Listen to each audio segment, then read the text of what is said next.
You pressed the button in his back. His arm came down in a karate chop. You pressed it again and again and again. You pressed it until your thumb was sore and your brother was crying and your mother was yelling from the kitchen. That button was the single greatest feature on any toy you ever owned. Before we dive in, hit subscribe and drop a comment letting us know where you're watching from. His name was Big Jim, and he was 10 inches of muscle with a square jaw, a crew cut, and an arm that could chop through anything you put in front of him, such as a karate board, a stack of plastic bricks, or the back of your little brother's head when he touched your stuff without asking. Mattel made him in 1972, and from the moment you ripped open that box, you knew this was different from anything else on your shelf. He wasn't a soldier, he wasn't a spaceman, he wasn't tied to a TV show or a movie or a comic book. Big Jim was just a man who could do everything, and that was the point. He could box, he could ski, he could play basketball, wrestle, do gymnastics, go scuba diving, climb mountains, and race Formula One cars all before lunch.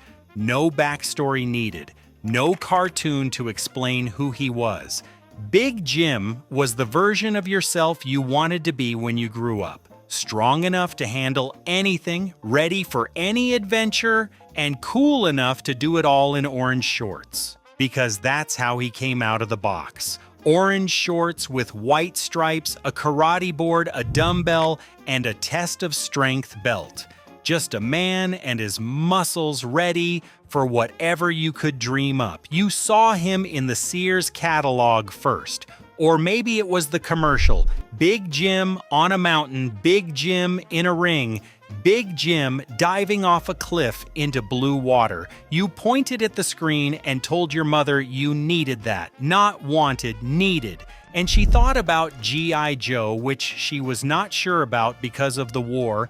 And Big Jim was not military at all. He was an athlete, a good guy who climbed mountains instead of shooting people. Your mother could buy Big Jim without worrying about what it meant. That's how Mattel got him into your house. They did not sell violence, they sold possibility. And then there was the flex. You pressed his left bicep and the muscle actually bulged under your thumb. It tightened and swelled like a real arm. You'd show your friends and they'd press it and say, "Cool," and then press the karate chop button, and then you'd have to physically take him back before something got broken. Every kid who ever held a Big Jim pressed those two features back to back, the flex, then the chop, like it was a ritual. It was.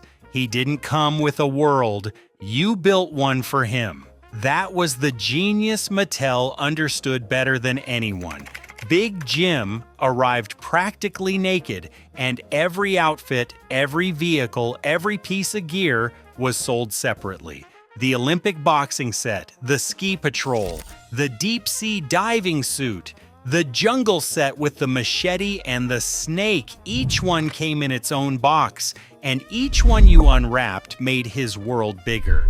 By the time you had 3 or 4 outfits in a vehicle, Big Jim could do more in your bedroom than most adults could do in real life.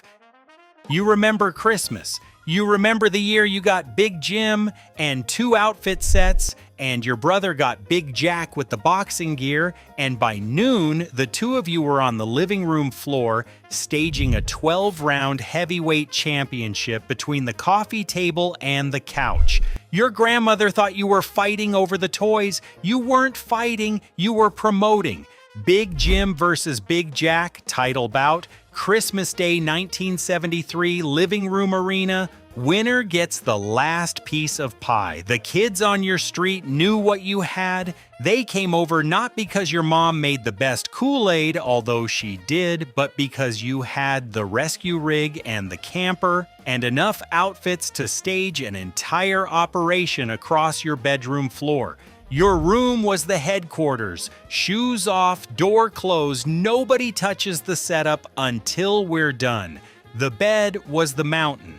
The dresser was the cliff. The space under the desk was enemy territory. The sports camper was the one every kid wanted, a brown van that opened up into a full campsite with gear racks and storage compartments.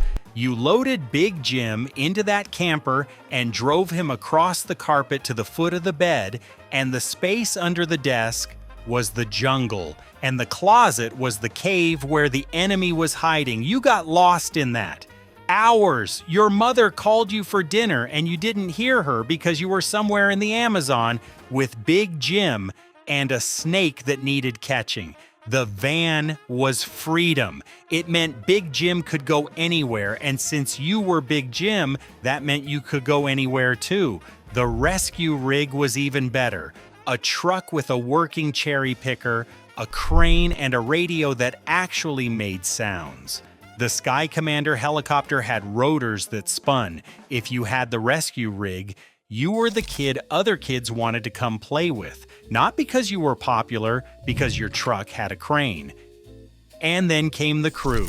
Big Jack was Jim's partner, an African-American figure with the same build, the same chop, the same everything. In 1972, that was almost unheard of. Most toy companies either ignored black characters entirely or made them afterthoughts. Mattel made Big Jack equal to Big Jim in every way. He had his own outfits, his own equipment, his own place on the box. For a lot of kids, Big Jack was the first time they saw a black action figure treated with the same respect and detail as the white one. You and your best friend, one of you was Jim, one of you was Jack, and neither of you thought twice about it. That mattered then. It still matters now. Big Josh was the mountain man with a beard and a flannel sole. Big Jeff was the Australian with the bush hat and the chopping knife. Together, the four of them were your team, your crew. The guys you took into the jungle and the ocean and the ring and wherever else a 10-year-old's imagination could reach on a Saturday afternoon. Then, in 1975, everything changed. Mattel decided Big Jim needed an upgrade. The sports were replaced by something darker, cooler, and infinitely more exciting to a kid who was getting older. The P.A.C.K. Professional Agents Crime Killers. Big Jim became Commander Jim, leader of a team of secret agents fighting a criminal mastermind named Zorak. Torpedo Fist could shoot his armored fist forward on a spring. The whip had a working whip. Dr. Steel had a metal hand and an eye patch. And Commander Jim got a wrist gauntlet with spikes for extra damage during karate chops. Because apparently regular karate chops weren't violent enough for 1975. If you were 10 or 11 when the P.A.C.K. arrived, it hit you at exactly the right moment. You were outgrowing the sports stuff. You wanted something harder, something with stakes. And here was Big Jim, the same guy you had been playing with for 3 years, suddenly wearing black and leading a team of operatives against a villain whose face changed from normal to evil when you turned his head. It was like your favorite toy grew up with you. That almost never happened. Toys stayed the same. You changed. But Big Jim changed too. The real magic of the P.A.C.K. was on the box. Mattel hired Jack Kirby, the king of comics, the man who created Captain America, the X-Men, the Fantastic Four, the Hulk, and Thor to draw the packaging art. Jack Kirby drew your toy box. The greatest comic book artist who ever lived drew the illustrations on the cardboard that held your Big Jim. The back of the box had comic strips by John Buscema, another Marvel legend. You were holding a piece of art history every time you picked up a P.A.C.K. figure, and you had no idea. Star Wars changed everything. When George Lucas released that movie in 1977, the toy aisle transformed overnight. Kenner's 3 3/4-inch figures were cheap, tiny, and infinitely collectible. A kid could own 30 of them for the price of 3 Big Jims. The era of the big action figure, the 10-inch format that G.I. Joe had started and Big Jim had perfected, was over. The economics were brutal. Why spend $8 on one Big Jim when you could buy 4 Star Wars figures? The math killed him. Not quality, not imagination, math. Mattel pulled Big Jim from American shelves by the late 70s. No farewell commercial, no final outfit. He just disappeared from the toy aisle and nobody at Mattel made a speech about it. But not everywhere. While Big Jim disappeared from the United States, he was just getting started in Europe. Italian kids loved him even more than American kids had. German kids played with him through the early 80s. In Latin America, he was Kid Acaro and he was a cultural icon. Big Jim lived in Europe for 10 more years after America threw him away. As if an entire continent looked at what we discarded and said, "We'll take him, he's too good to lose." And there's one more thing you probably don't know. The plastic mold that Mattel used to make Big Jim's pet tiger was later repurposed. In the early 1980s, that same mold became Battle Cat, He-Man's legendary mount in Masters of the Universe, and the villain Panther was made from it too. If you grew up playing with He-Man, you were holding a piece of Big Jim in your hands and you didn't even know it. Mattel never brought him back. Not really. In 2022, they made a tiny 6-inch nostalgia figure for Comic-Con. It sold for $100 and had none of the features, none of the accessories, none of the soul of the original. It was a souvenir, not a comeback. The real Big Jim, the one with the chop and the flex and the camper and the crew, is gone. You probably outgrew him slowly.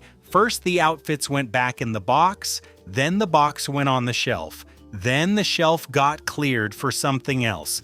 You did not throw him away, you just stopped picking him up. And one day your mother asked if you still wanted those dolls. And you said, "They are not dolls, Mom.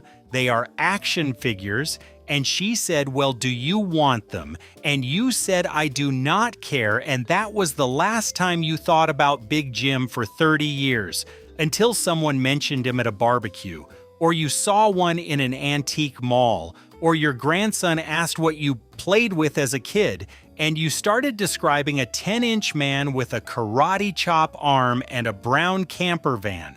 And halfway through the story, your voice changed, because you were not just describing a toy. You were describing a time when everything was possible and the biggest decision you made all day was which outfit Big Jim was gonna wear on his next mission. If you still have yours, the rubber arms have probably turned brown and sticky. The PVC degrades over time, gets soft, collects dirt. The man who was built to be indestructible turns out to be fragile after all. But the karate chop still works. Press the button, it still clicks. The arm still comes down. Your thumb remembers. Your whole hand remembers. If Big Jim was part of your childhood, tell us in the comments, what was the first thing you made him karate chop?